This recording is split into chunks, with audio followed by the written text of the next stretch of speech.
Halo semua. Hari ini, kita akan mendengarkan sebuah kisah yang penuh air mata, tentang warisan terlarang. Sebuah cerita tentang seorang pemuda bernama Raffi, yang selama hidupnya percaya bahwa ia hanyalah anak seorang pembantu. Namun takdir menyimpan rahasia besar, sebuah rahasia yang akhirnya membuka jalan menuju kebenaran jati dirinya. Sebelum kita mulai, jangan lupa ya, tekan tombol subscribe, like, dan tinggalkan komentar kalian tentang kisah ini. Jangan lupa juga untuk menyalakan lonceng notifikasi, agar kalian selalu mendapatkan cerita terbaru dari channel ini. Semoga kalian yang menonton selalu diberi kesehatan, kelancaran rezeki, dan kebahagiaan bersama keluarga tercinta. Baiklah, mari kita mulai kisah warisan terlarang. Di sebuah kampung kecil di pinggiran kota, rumah kayu tua berdiri di tepi jalan berdebu.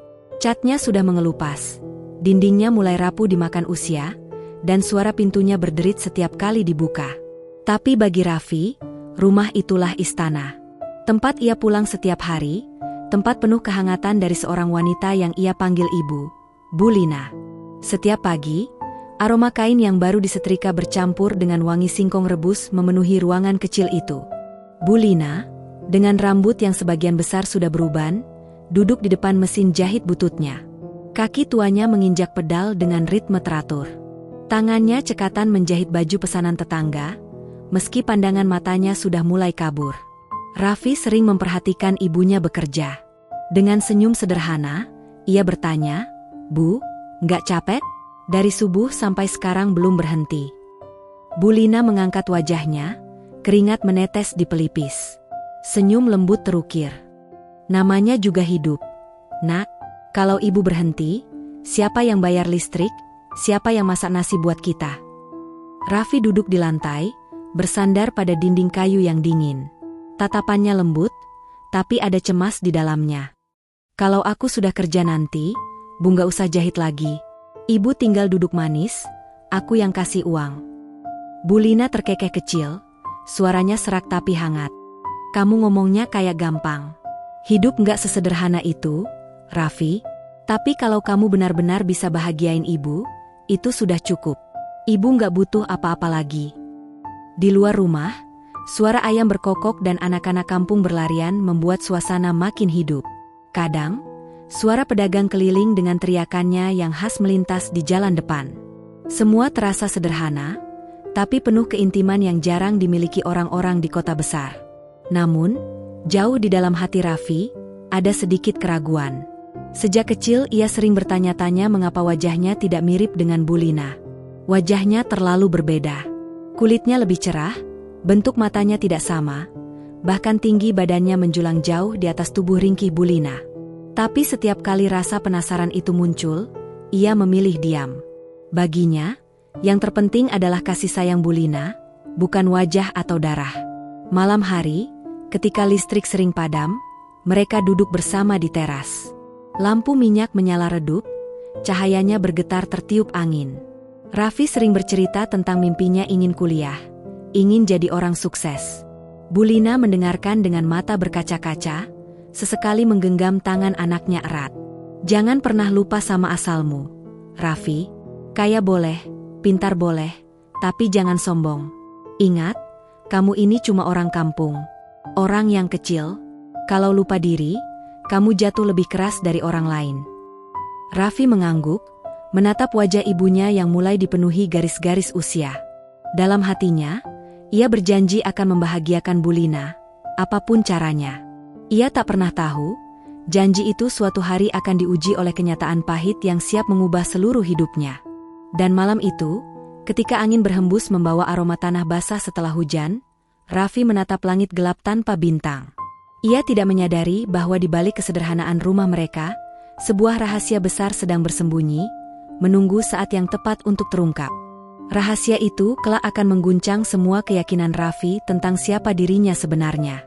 Sejak remaja, Raffi sudah terbiasa hidup dengan keringatnya sendiri. Setiap pulang sekolah, ia bukan langsung duduk santai atau bermain bersama teman-temannya. Sebaliknya, ia akan bergegas mengganti seragam dengan kaos lusuh dan celana panjang yang sudah memudar warnanya. Tas sekolah diletakkannya begitu saja di sudut kamar kecil. Lalu ia keluar rumah dengan langkah tergesa. Di warung milik Pak Darto, suara penggorengan beradu dengan teriakan pelanggan. Raffi berdiri di balik meja, menyajikan gorengan panas dengan wajah ramah. Tangan kirinya cekatan mengambil piring, sementara tangan kanannya sibuk menghitung uang receh. Keringat menetes di pelipisnya, membasahi kaos tipis yang menempel di tubuh.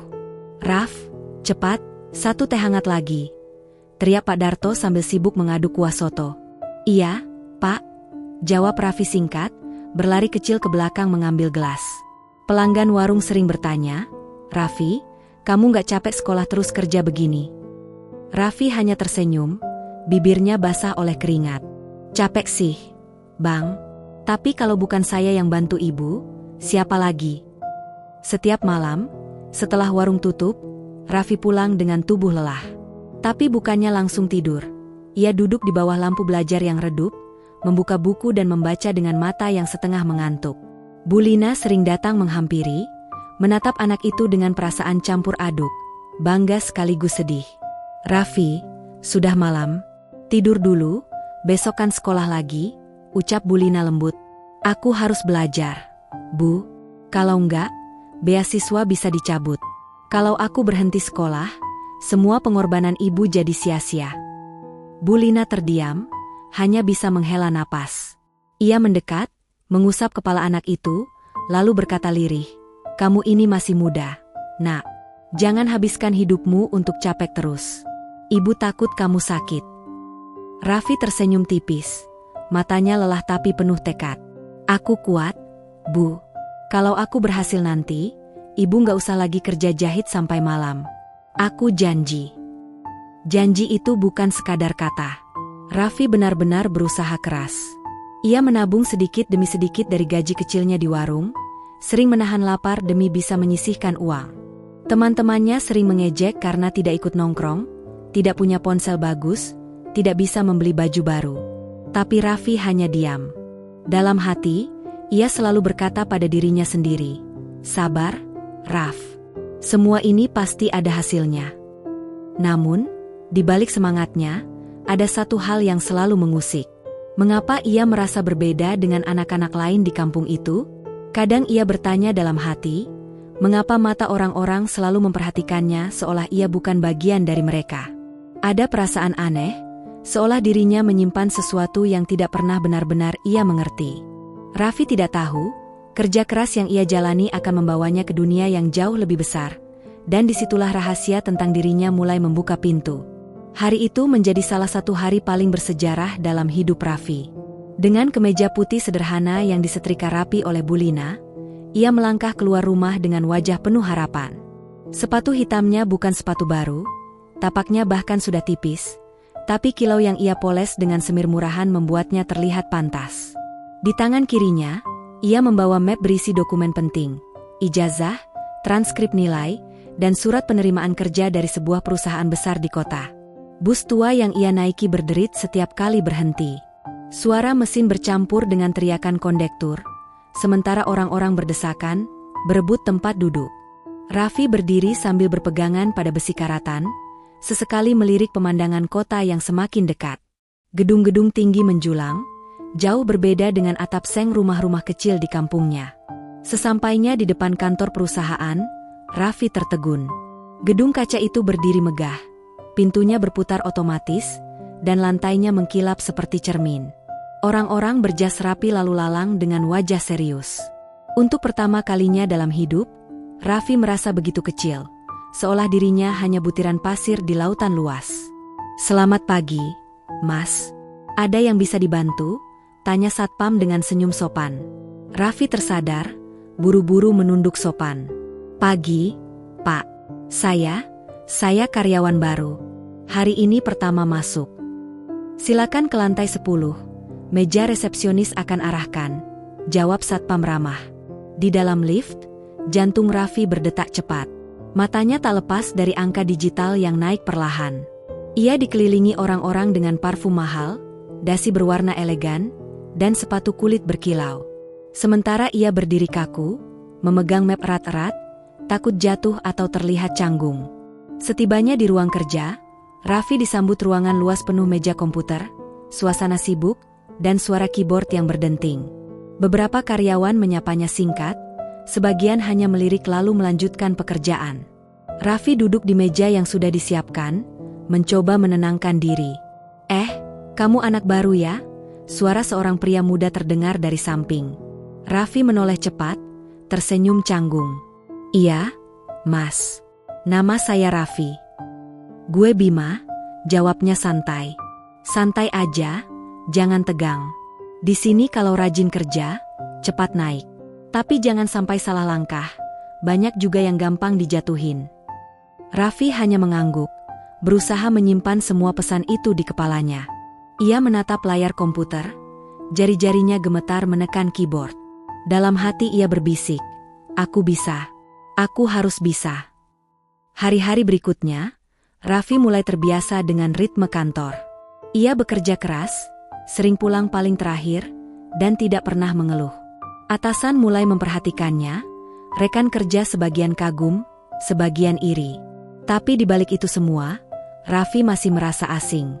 Ia melihat jurang besar antara dirinya, anak kampung sederhana, dengan mereka yang lahir dari keluarga berada. Suatu sore, ketika ia keluar dari gedung, langkahnya terhenti. Di depan pintu lobi, ia melihat papan besar dengan foto-foto jajaran direksi perusahaan. Pandangannya terhenti pada satu wajah, Tuan Wirawan, pendiri perusahaan. Entah mengapa, jantung Raffi berdetak lebih cepat. Tatapan mata pria tua itu di foto terasa begitu akrab, seolah sedang menatap langsung ke arahnya. Raffi tak tahu, perasaan aneh itu adalah awal dari sesuatu yang jauh lebih besar. Pertemuan yang akan membuka tabir masa lalunya. Hari itu suasana kantor lebih sibuk dari biasanya. Beberapa staf berlarian membawa berkas, telepon berdering tanpa henti, dan suara mesin printer bercampur dengan langkah sepatu yang tergesa. Raffi duduk di mejanya, mencoba fokus mengetik laporan. Tapi suasana di luar ruang kaca lantai atas tampak berbeda, seperti sedang ada tamu penting. Bima mendekat sambil menepuk bahu Raffi. "Hei, hari ini bos besar datang." "Jarang banget. Biasanya beliau cuma ngurus dari rumah atau rapat sama direksi." "Jangan salah tingkah ya, anak baru." Raffi tersenyum kaku, mencoba tenang. "Bos besar? Maksudnya pemilik perusahaan itu?" "Iya," jawab Bima cepat. "Pak Wirawan." Katanya keras banget, tapi kalau suka sama orang, bisa diangkat tinggi. Jadi, kerja yang benar, jangan bikin masalah. Tak lama kemudian, pintu lift terbuka dengan bunyi denting halus.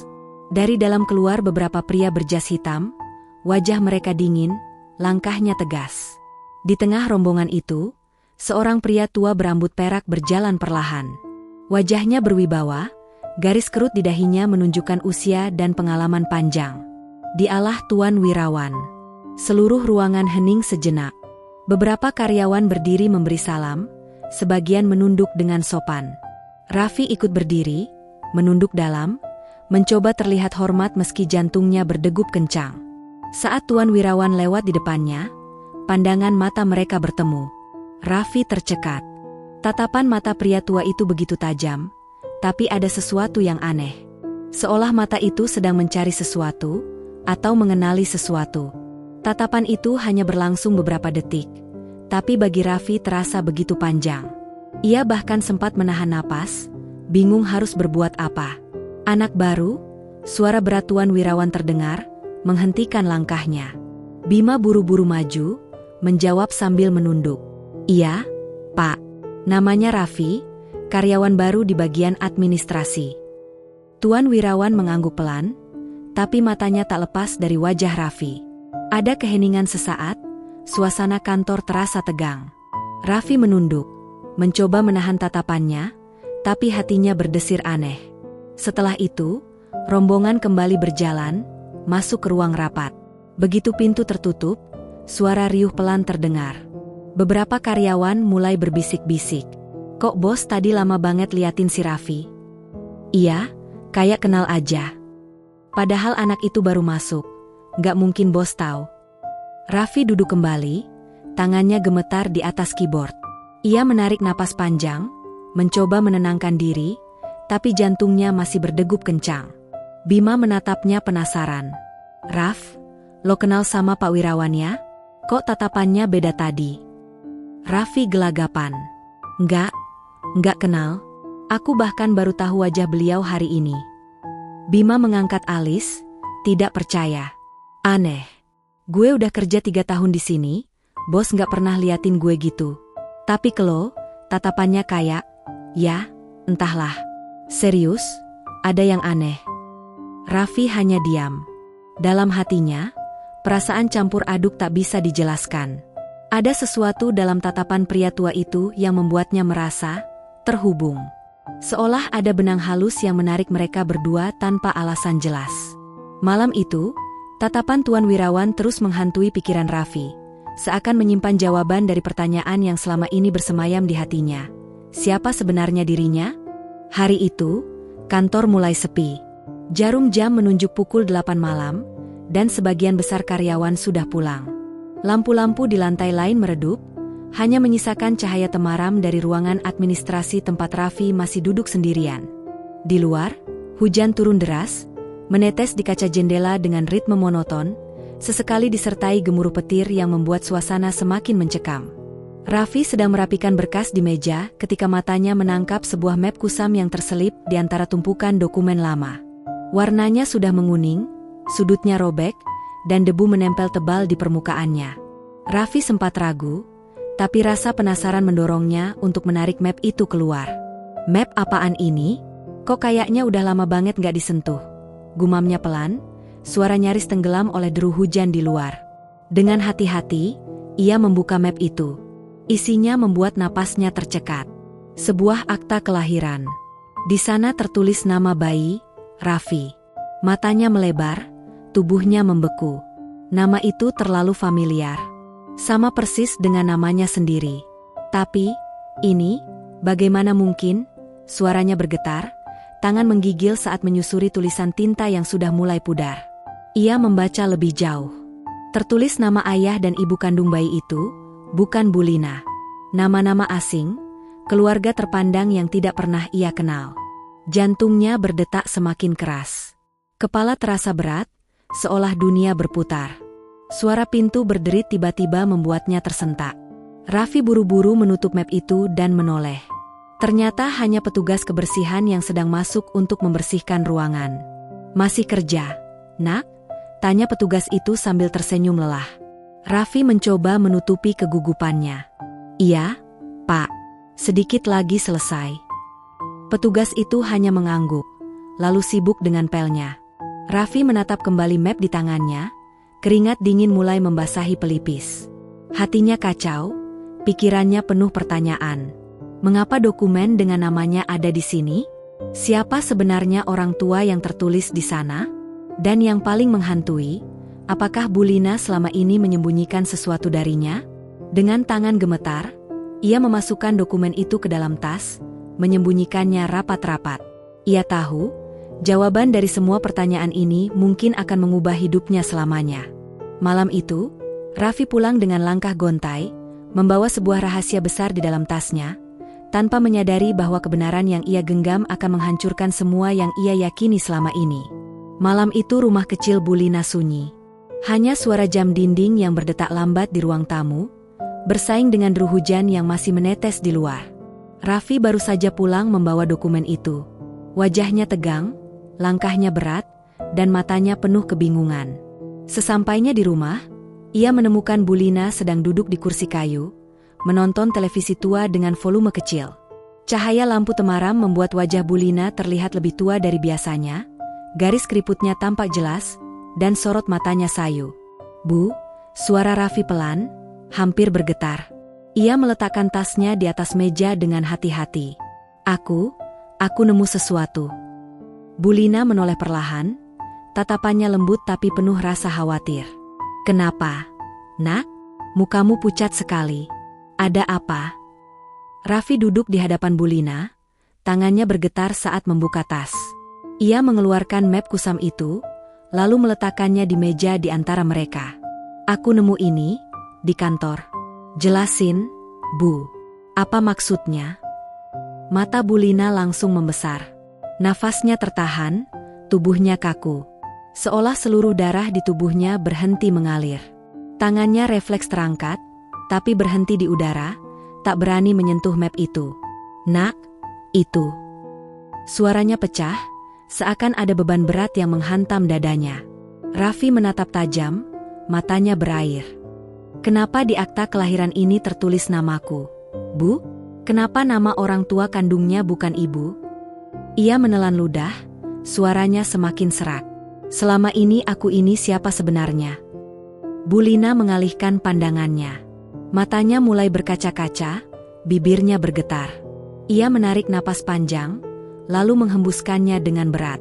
"Nak, aku nggak pernah mau kamu tahu dengan cara begini." "Jawab, Bu."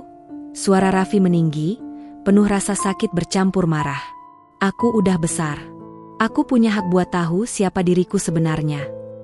Bu Lina menunduk, air matanya menetes satu persatu ke pangkuannya. "Maafin Ibu, Nak.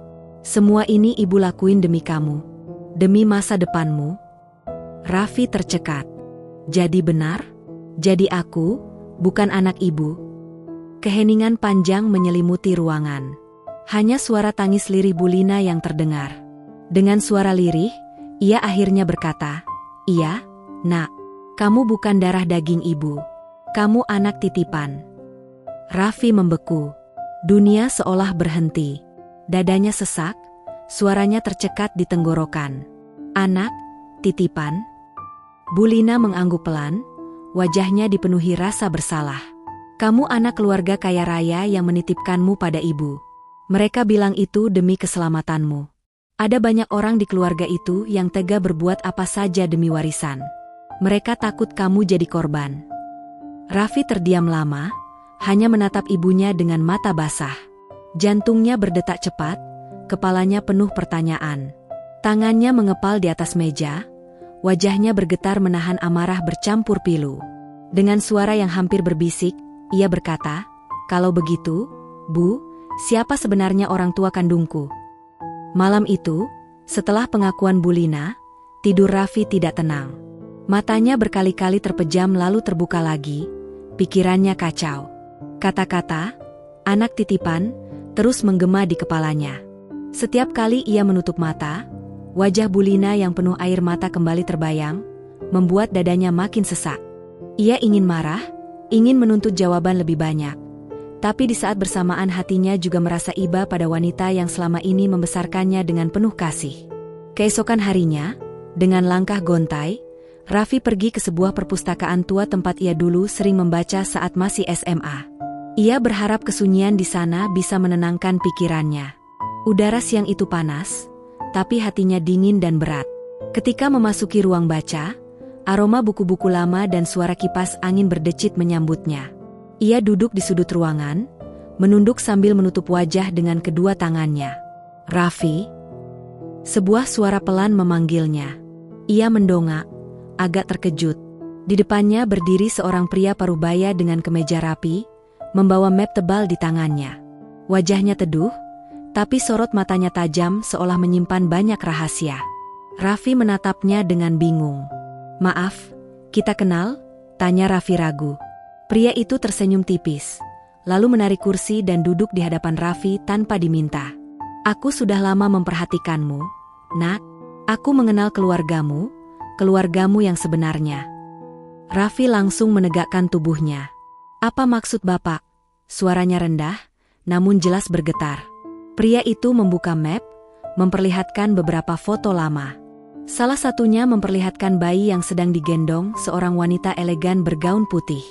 Wajah bayi itu persis seperti Raffi saat kecil. "Ini, ibumu. Ibu kandungmu," ucap pria itu pelan. Dada Raffi langsung berdegup kencang. Ia mengambil foto itu dengan tangan bergetar. Matanya berair. "Ibu kandungku masih hidup?" tanyanya, suara hampir pecah. Pria itu menarik napas panjang. Tatapannya penuh keraguan seakan sedang memilih kata yang tepat. "Dia masih ada, tapi hidupnya tidak mudah sejak kehilanganmu. Ada banyak hal yang tidak kamu tahu. Banyak yang berusaha menghapus namamu dari garis keturunan mereka." Raffi menggigit bibirnya, air mata mulai menetes ke pipi. "Kenapa? Kenapa semua orang sembunyiin ini dari aku? Siapa kamu, sebenarnya? Pria itu menatap Raffi lekat-lekat, lalu mendekat sedikit. Suaranya menurun, nyaris berbisik.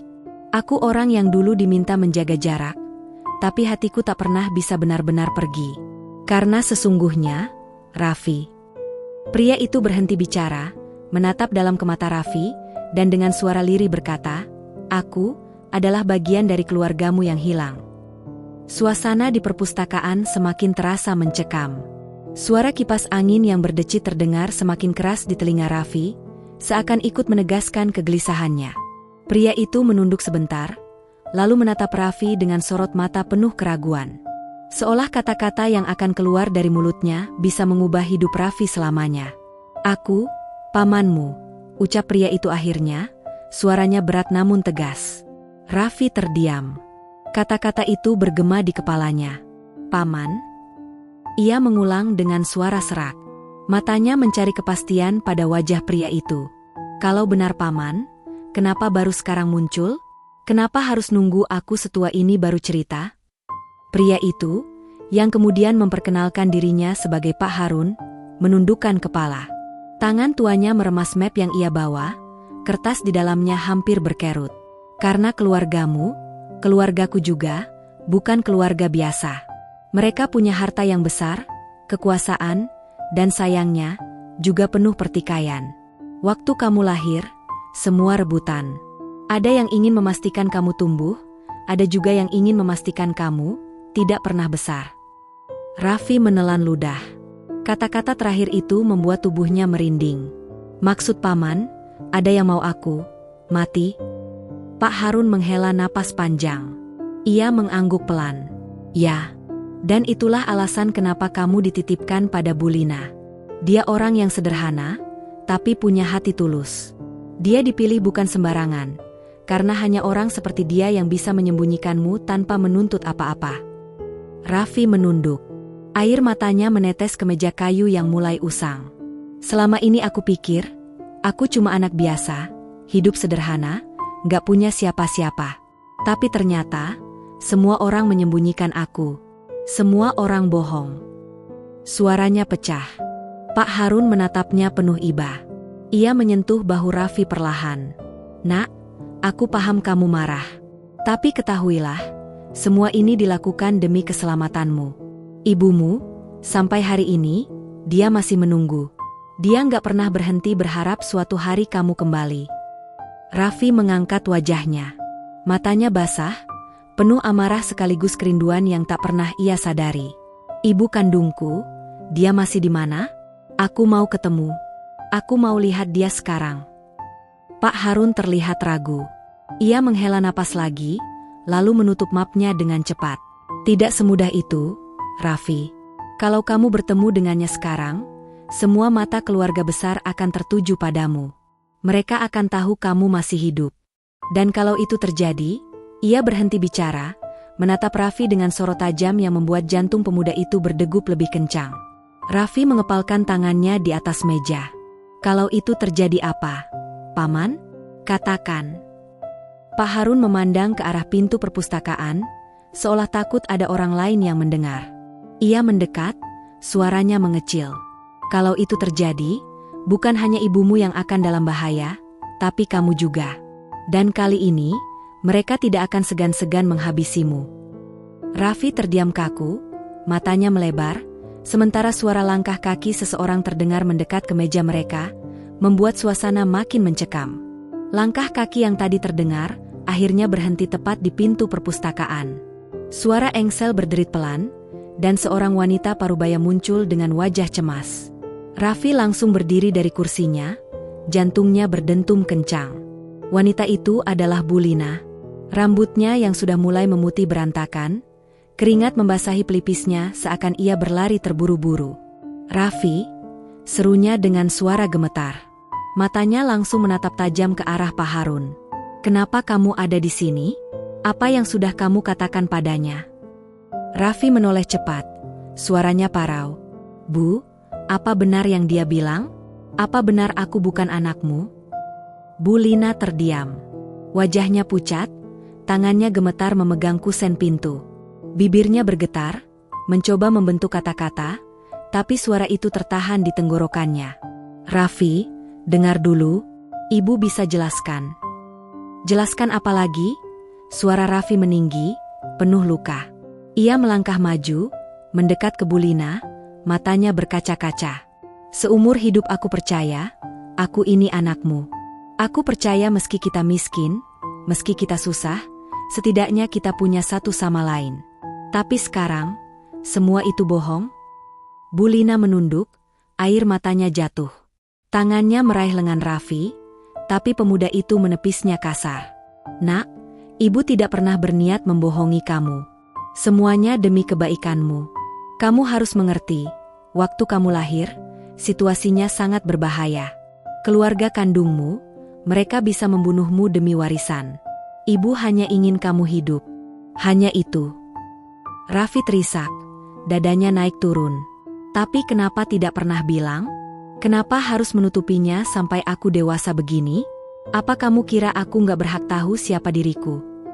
Bulina menangis semakin keras. Kalau kamu tahu lebih cepat, kamu pasti akan mencari mereka. Kamu pasti ingin kembali.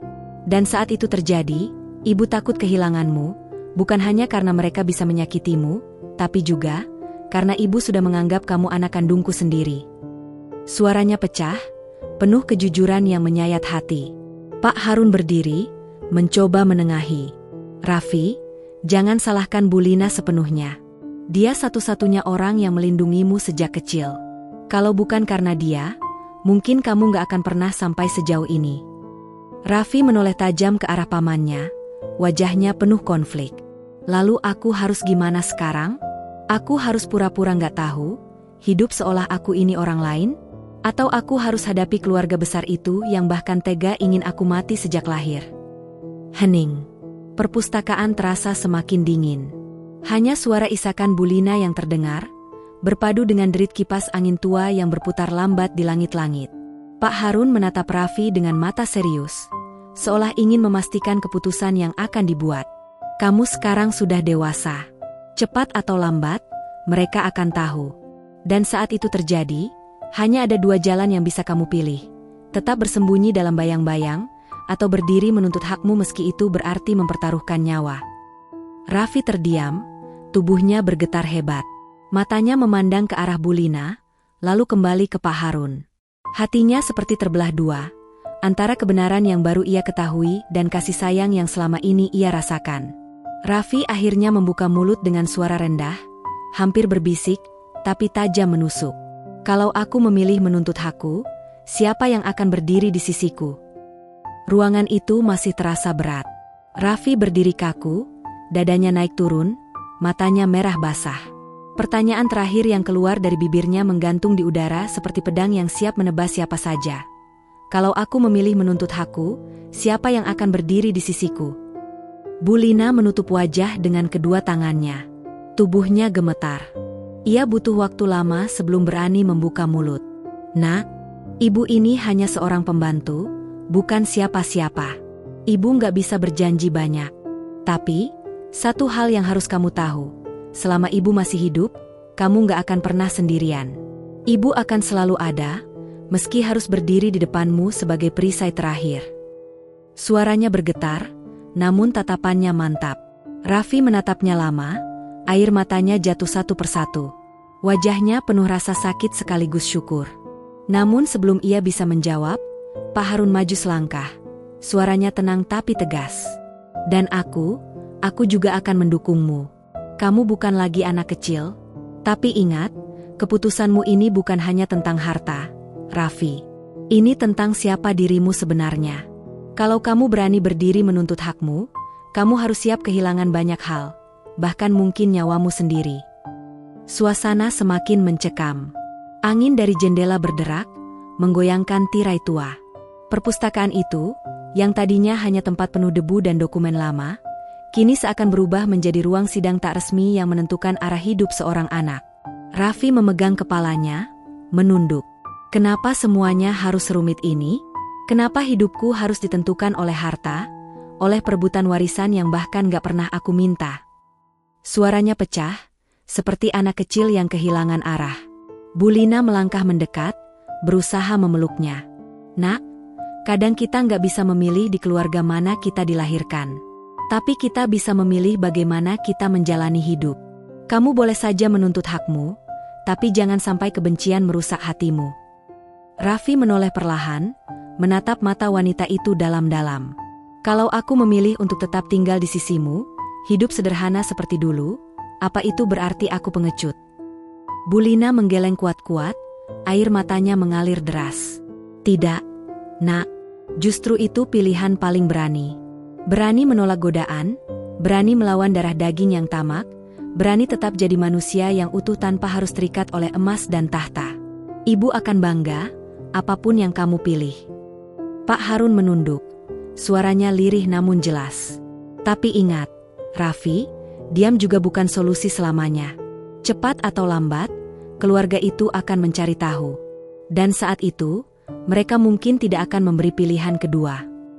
Keheningan panjang menyelimuti ruangan. Raffi menggenggam erat buku tua berisi dokumen tentang jati dirinya.